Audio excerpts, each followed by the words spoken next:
Bonjour! Dans cette vidéo, je vais parler d'une application qui s'appelle SoundTouch. SoundTouch, c'est produit par SoundTouch Interactive Ltd, la même compagnie qui a produit VideoTouch, dont je vous ai parlé dans une autre vidéo. Dans SoundTouch, le mot le dit.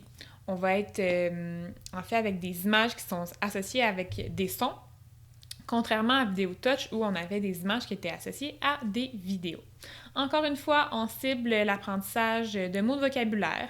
On pourrait aller travailler d'autres objectifs langagiers par la bande, mais vraiment le vocabulaire, c'est la majeure. En orthophonie, on va s'en servir avec des enfants qui auraient peut-être un retard de langage, un trouble de langage. Ça fonctionne assez bien aussi avec une clientèle d'enfants qui ont un trouble du spectre de l'autisme. Mais sinon, à la maison, là, avec un enfant qui a un développement normal, encore une fois, on va aller enrichir son vocabulaire.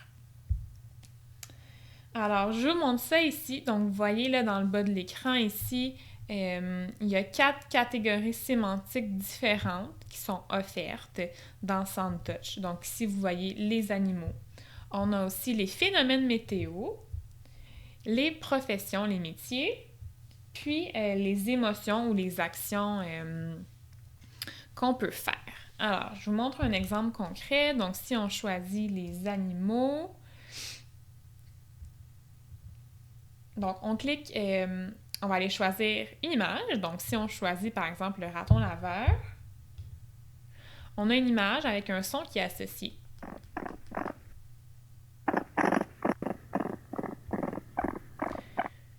Donc, première chose que j'aime dans l'application, on a toujours environ 5 images associées avec 5 sons différents. Donc, ça permet d'avoir une représentation visuelle différente de l'objet là, ou de l'animal pour montrer que, par exemple, l'abeille,